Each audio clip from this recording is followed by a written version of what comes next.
प्रेमी सज्जनों,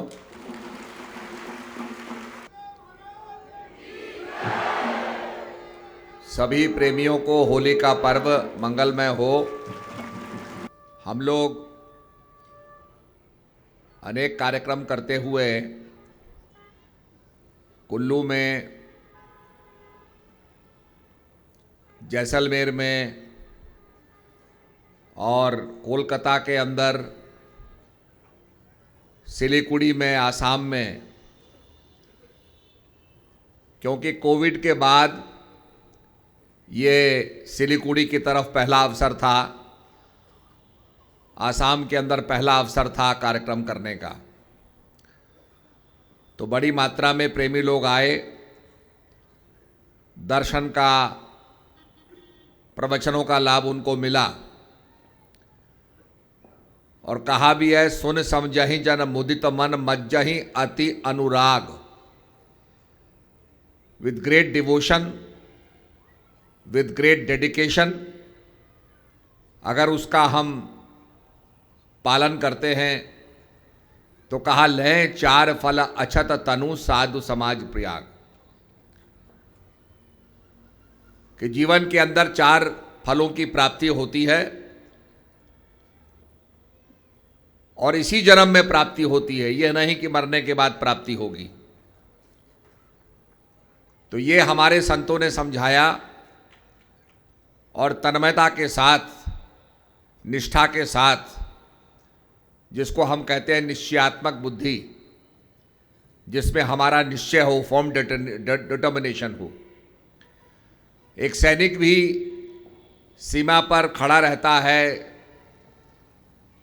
जब शत्रु उस पर गोली चलाता है उसका जवाब देता है, उसका फर्म डेडिकेशन होता है कि मैंने अपनी रक्षा करनी है, देश की रक्षा करनी है। और उसी निश्चय से वह अपने देश की रक्षा करता है, डिटर्मिनेशन से। और इसीलिए भी कहा है कि जो देश के खातिर अपने प्राणों का बलिदान देते हैं उनको स्वर्ग की प्राप्ति होती है। या तो योग मार्ग से होती है या रण के अंदर अपने प्राणों को न्यौछावर करने वालों को स्वर्ग मिलता है। और इसीलिए कुरुक्षेत्र के अंदर वो धरती ढूंढी गई, युद्ध की भूमि ढूंढी गई, क्योंकि राजा कुरु ने वहाँ तपस्या की थी, राजा कुरु ने हल लगाया था और उस भूमि को इंद्र ने आशीर्वाद दिया कि यहाँ जो भी मरेगा उसे स्वर्ग मिलेगा। तो ऐसा स्थान चुना गया जहाँ लोगों को लाभ मिले। और भगवान कृष्ण गीता में कहते हैं कि अर्जुन, तीन प्रकार के भक्त होते हैं, सात्विक, राजसिक और तामसिक। बड़ी अच्छी व्याख्या भगवान ने की।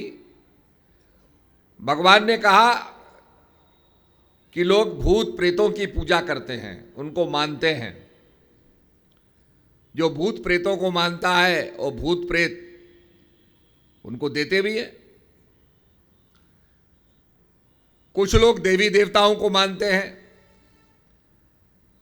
देवी देवता भी उनको मनोवांछित फल देते हैं। पर कहा जो ज्ञानी होता है, तो भगवान कहते हैं कि जो मुझको ज्ञान से भजता है, ज्ञानी होके भजता है, सात्विक भक्ति करता है, वो मुझे प्राप्त होता है। तो भगवान ने सात्विक, राजसिक और तामसिक, तो कहने का मतलब यह है, बड़ा अच्छा क्लासिफिकेशन भगवान ने किया और समझाया। थोड़ा ध्यान से उसको हम समझेंगे तो भस्मासुर था। भस्मासुर ने बड़ी तपस्या की, भगवान शंकर को प्रसन्न कर दिया। भगवान ने कहा, इससे बढ़कर तो मेरा कोई भक्ति नहीं है। इतनी तपस्या इसने की, एक टांग पर खड़े होकर तपस्या की। भस्मासुर से कहा, क्या मांगते हो? तो भस्मासुर ने यही मांगा कि प्रभु ऐसा कुछ आशीर्वाद दीजिए मैं अमर हो जाऊं। अमरता का एक वरदान मांगने की बात की तो भगवान ने उसको एक कड़ा दे दिया कि लो ये कड़ा ले जाओ, जिस पर इसको घुमाओगे वो जल के भस्म हो जाएगा। अब कड़ा लेने के बाद उसे पता चला कि मैं हर आदमी को भस्म कर सकता हूं, मेरा कोई कुछ नहीं बिगाड़ सकता। फिर उसने पार्वती को देखा। अब पार्वती को प्राप्त करने के लिए उसने कहा क्यों नहीं पहले इसकी परीक्षा, कंगन की परीक्षा में शंकर पर ही कर लूं। अब शंकर पर जब वो फिराने लगा तो शंकर भगवान भागे। तो वो तामसिक भक्ति जो है उनकी बाधा एक पड़ गई। तब भगवान विष्णु ने मोहिनी रूप धारण करके कहा, उसको नचाया और उसका कंगन उसी के सिर पर फेरा गया तो वही जल के भस्म हो गया। तामसिक भक्ति, रावण की भक्ति देख लो, औरों भक्तियों को देख लो। देवी देवताओं को जो पूजते हैं उनको भी कुछ ना कुछ प्राप्त होता है, पर फिर आदमी की इच्छा बढ़ती जाती है, और मांगता है और मांगता है और मांगता है।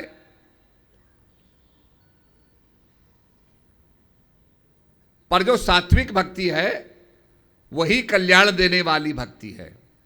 और जिस प्रकार से आपने देखा होगा, हम बीज को लेते हैं, बीज को धरती में रोपित करो तो बीज बड़ा होगा, वृक्ष बनेगा, वृक्ष में और बीज लगेंगे, मल्टीप्लाई होता जाएगा, उसकी बढ़ोतरी होती जाएगी।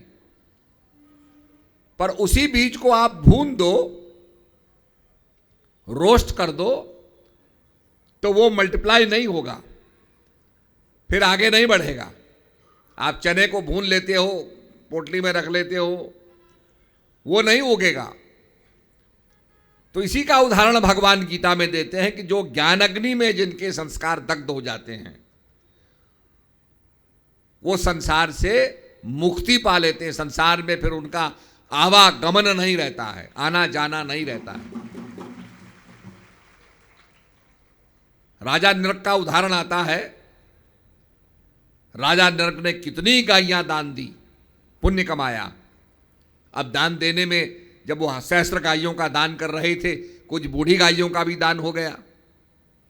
तो बूढ़ी गायों के दान करने से कुछ पाप भी हो गया। तो धर्मराज ने कहा, जी आपने तो बड़ा पुण्य कमाया है, पर कुछ थोड़ा बहुत पाप भी हो गया है।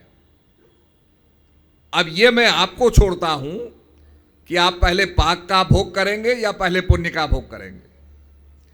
तो राजा नरक ने कहा, मुझे पहले पाप का, पाप तो बड़ा क्षण मात्र का होगा। बोला, हाँ क्षण मात्र बहुत थोड़ा है आपका। राजा नरक को कहा, ठीक है, एक गिरगिट की योनि में पैदा हुए पाप को भोगने के लिए। गिरगिट को भूख लगी, एक पतंगा खाया, दूसरा पतंगा खाया, वो पुण्य क्षीण होते गए और पाप बढ़ता गया। और हमारी ये कथा बताती है कि राजा नरक फिर आगे नहीं मनुष्य रूप में आ सके, वो आगे कीड़े ही बने रहे, उसी में बढ़ते गए। तो सारे पुण्यों का क्षीण हो गया।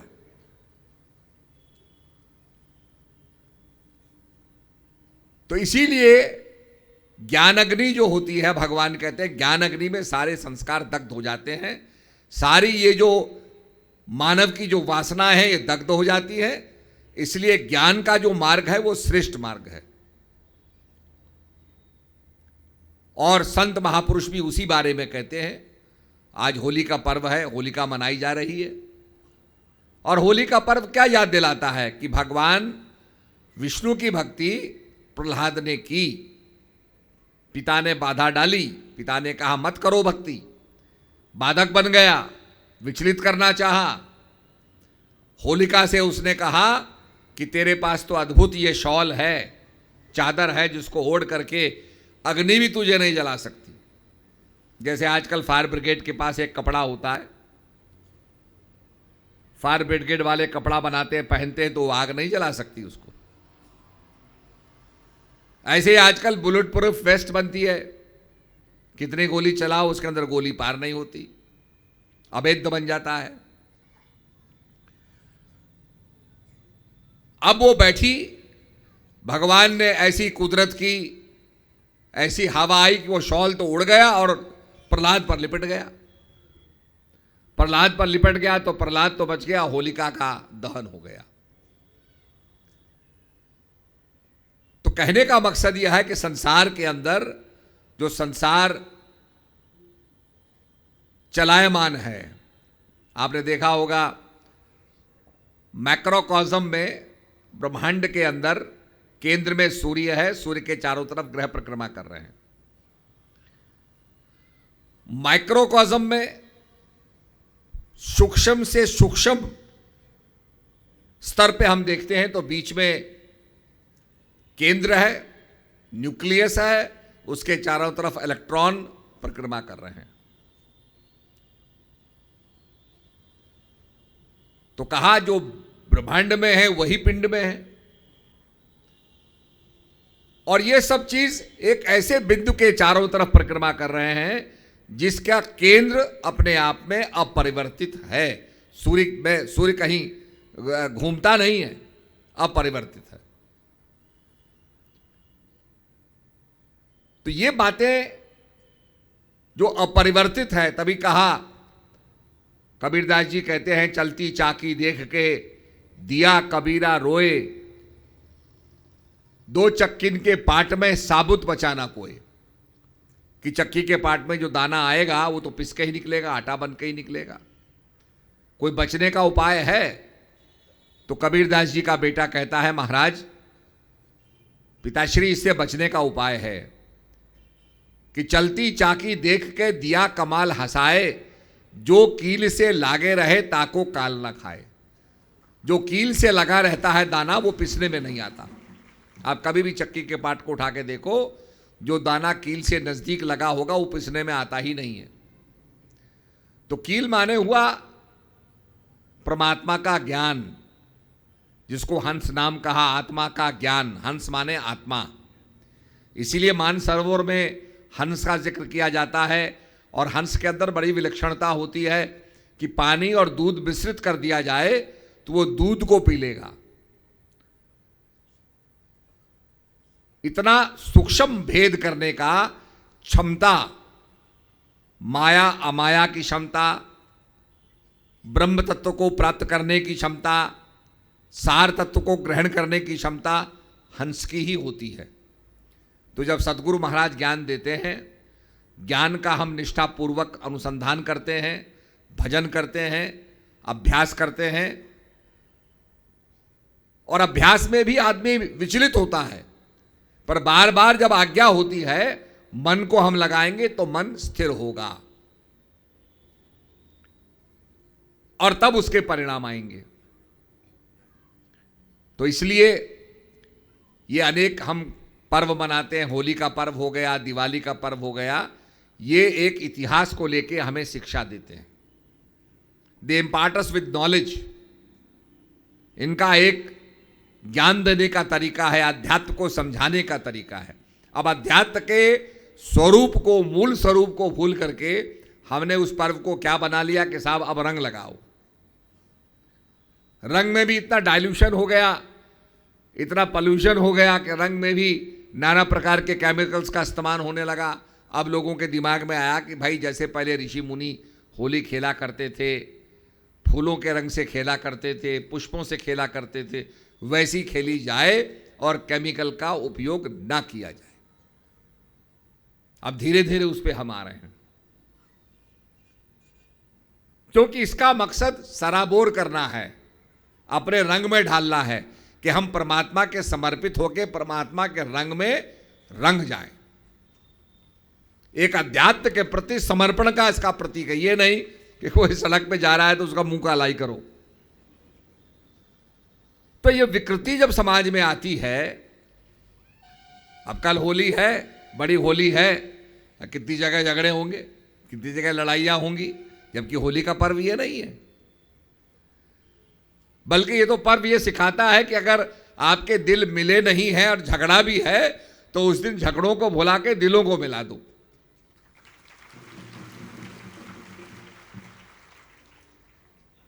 और इसीलिए कहा कि कर्म प्रधान विश्व रचि राखा, जो जस करें तो तस फल चाखा, जो जैसा कर्म करेगा उसको वैसा ही फल मिलेगा। जो वायलेंस करता है, हत्या करता है, उसको वैसा ही फल मिलेगा। अभी ना मिले, अंत में उसका परिणाम वही होना है। तो ये बहुत इंपॉर्टेंट है कि जीवन में हम भजन करें। आप जपे औरों को जपावे, नानक निश्चय मुक्ति पावे। गुरु नानक देव जी कहते हैं कि आप जपें, औरों को भी जपावें, एक प्रेरणा दे। बहुत से लोग भ्रम फैलाते हैं, तो भ्रम फैलाना प्रेरणा नहीं है। अच्छा रास्ते पर आदमी चल रहा है, उसको ना चलने दे। पर पॉजिटिविटी क्या है कि किसी को हम अच्छे रास्ते पर चलाएं, प्रेरणा दे, खुद भी चले और उसको भी चलाएं। आप जपे औरों को जपावे। इसीलिए हमारे संतों ने जीवन में ज्ञान को चरितार्थ करके उसका प्रमाण दिया है, जीवन को जी करके प्रमाण दिया है, और किसी चीज का प्रमाण वो नहीं मानते हैं। लिव द नॉलेज, जो ज्ञान है उसको जीवन में जिए। जब मन वचन कर्म से हम उसे जीते हैं तो वो चीज सामने आती है, लोगों के सामने आती है, लोग उससे प्रभावित होते हैं, प्रेरणा प्राप्त करते हैं।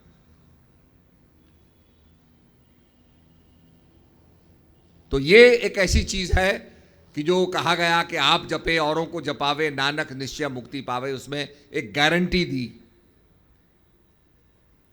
कि जो अपने आप भजन करे, औरों को भी प्रेरणा दे। एक टीचर जब पढ़ाने आता है कक्षा के अंदर, तो क्या पढ़ा रहा है उससे भी पहले उसको पढ़ना पड़ता है। क्या प्रोबेबल प्रश्न हो सकते हैं, क्या पूछा जा सकता है, कैसे मैं उसका जवाब दूंगा, वो सारी प्रिपरेशन करता है। और जब पढ़ के आएगा तो बच्चों को पढ़ाएगा। जितना प्रगाढ़ उसका अध्ययन होगा उतना पढ़ाने का उसका ज्ञान होगा। अभी हमारे पास 3 राजदूत आए, हमारे भारत के मिनिस्ट्री ऑफ एक्सटर्नल अफेयर्स में काम करते हैं। 3 आदमी हमारे पास मिलने आए और प्रसंग गंगा जी का चल पड़ा कि भाई गंगा जी का पानी है, ये पानी क्या है। हमने कहा भाई पानी के बारे में संत कहते हैं ये पानी नहीं, अमृत है। और गंगा जी का पानी की ये परंपरा रही है कि लोग बोतल में बंद करके ले जाते हैं, कहते हैं भाई इसको सालों रखो, ये सड़ता नहीं। तो मैंने उनको एक कथा बताई। मैंने कहा भाई जब हैजा हुआ था तो काफ़ी लोग मर गए थे भारत के अंदर, और वो लाशें जो थी वो गंगा जी में डाली गई, तो गंगा लाशों से पट गया था। तो एक अंग्रेज ने देखा कि भाई ये इतनी लाशें हैं, तो गंगा के पानी को देखो, पानी कैसा है। तो नीचे जाके पानी को चेक किया तो पानी साफ था। तो उन्होंने कहा इसमें क्या ऐसी विशेषता क्या है इस पानी के अंदर, जो पानी बिल्कुल साफ है, स्वच्छ है। इसकी प्योरिटी को मेंटेन करने वाली क्या चीज है। जब उसने रिसर्च की तो बायोफेज पे पहुंचा कि इस पानी के अंदर ऐसे तत्व हैं जो बैक्टीरिया को खत्म करते हैं, बुरे तत्वों को समाप्त करते हैं और पानी को स्वच्छ रखते हैं। और गंगा जी के अंदर ही, यमुना में, आपकी नर्मदा में कम मात्रा में है, सबसे ज्यादा मात्रा के अंदर गंगा जी के अंदर। तो मैंने उनको कहा भाई ये प्रोबेबल हो सकता है, क्योंकि हमारे हिमालय के अंदर क्षीर सागर है, क्षीर सागर के अंदर जीवन का उद्भव हुआ, एमोनाइट्स हुए, उसके अंदर ऐसे कई चीज़ें हैं जिनसे जीवन का प्रारंभ हुआ, तो हो सकता है कि इस जल के अंदर उसका प्रभाव हो। तो गंगा का जो महत्व है, गंगा की जो प्योरिटी है, वो अध्ययन के बाद पता चली। पेनिसिलिन आया, पेनिसिलिन से पहले तो वाटर थेरेपी, फेज थेरेपी होती थी। आज भी विदेशों में फेज थेरेपी होती है। जो पेनिसिलिन से जिनको एलर्जी होती है वो फेज थेरेपी ही करते हैं। पेनिसिलिन आ गया तो तत्काल लोगों को लाभ होने लगा। तो ये फेज के ऊपर रिसर्चें नहीं हुई, बायोफेज के ऊपर। पर अब लोग कह रहे हैं कि इसको फिर इसका ट्रीटमेंट का अध्ययन किया जाए। हो सकता है कि जो कोरोना है, इस प्रकार की जो बीमारियां हैं, इसका भी हम इसे ठीक कर सके गंगा जल के जरिए। तो ये भी साइंटिफिक विचार आ रहा है, लोग इसका अध्ययन कर रहे हैं। तो मेरा कहने का मतलब इन चीजों में इतनी शक्ति है जिसको हम समझ नहीं पा रहे हैं। तो ये सब अध्ययन की जरूरत है। तो बड़ी चर्चा उनसे हुई, बड़े प्रसन्न हुए, तो कहने लगे जी आपका तो बहुत बड़ा विशाल अनुभव है। हमने कहा अनुभव तो है, पर हम चाहते हैं कि वो चीजें हमारे भारत में हों,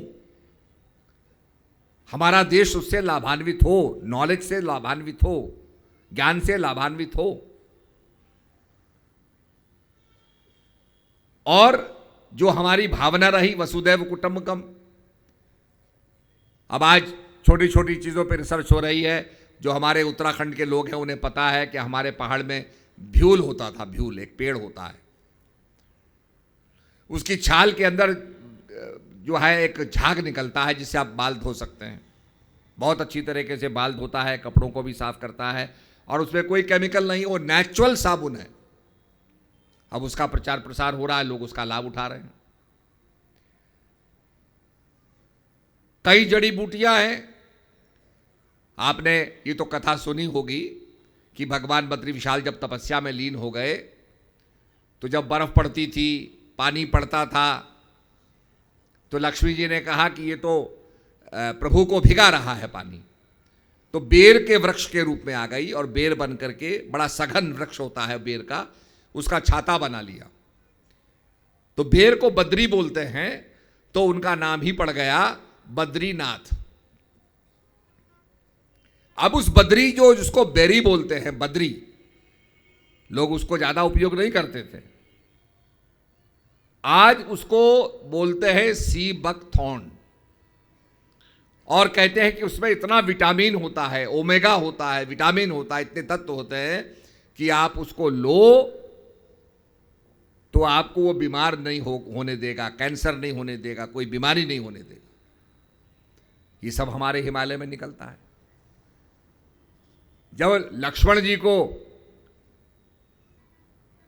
मूर्छित हुए लक्ष्मण जी, तो जड़ी बूटी कहां से मंगवाई गई? हिमालय से मंगवाई गई।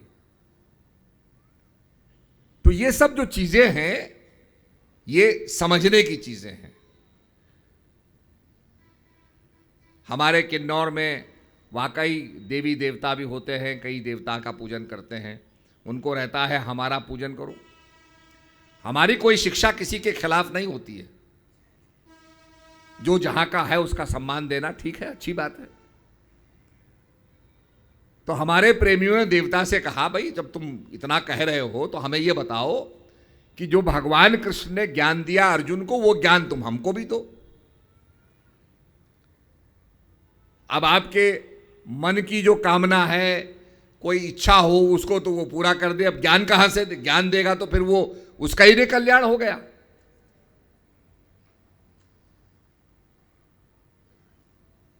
तो जो ज्ञान को जानने वाले होते हैं, जो सात्विक भक्त होते हैं, वो ज्ञान के महत्व को ही समझते हैं, और ज्ञान के महत्व को समझ करके ही हमारा कल्याण होगा।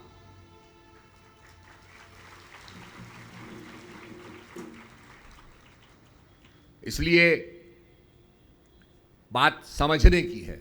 अभी बहुत बड़ा प्रसंग चला,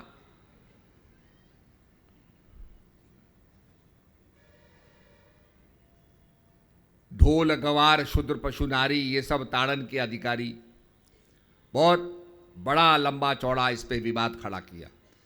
मैं तो बड़ा सुनकर के हंसा भी कि भाई पहले ये तो समझ लो ये कहा किसने।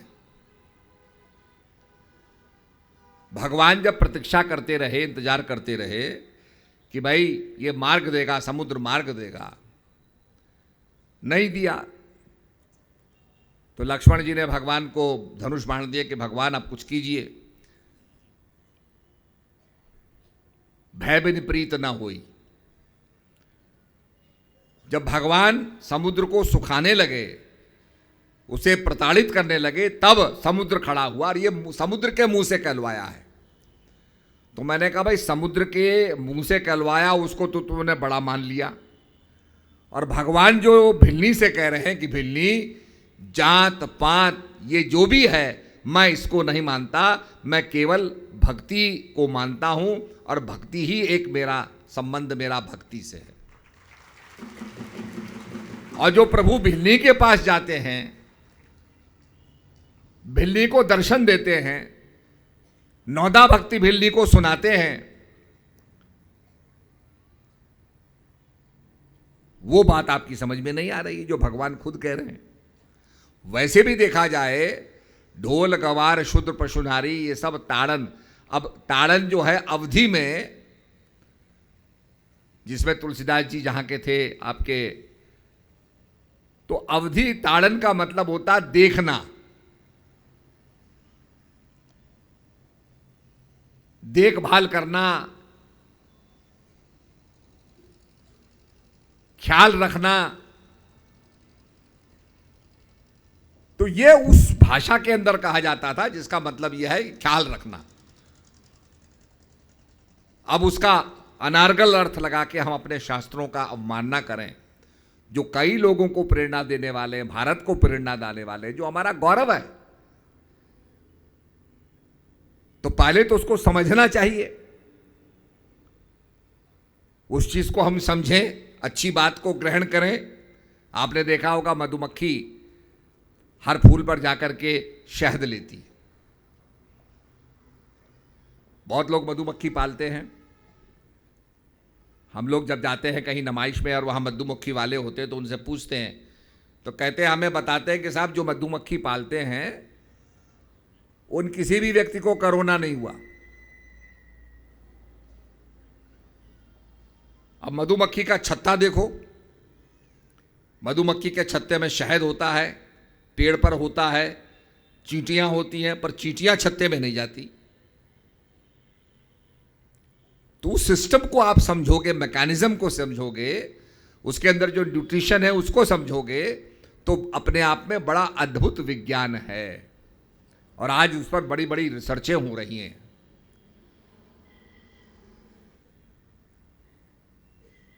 सीबक थॉर्न पर, जिसको आप कभी तो ले बेरी कहता है, कोई इसको बद्री बेरी कहता है, और हमारे औषधालय में भी उगाया जाता है, मतलब वहाँ से ले करके उसको सप्लाई करते हैं। तो अपना उसके अद्भुत उसके परिणाम हैं। तो आज हम जड़ी बूटियों से दूर चले गए।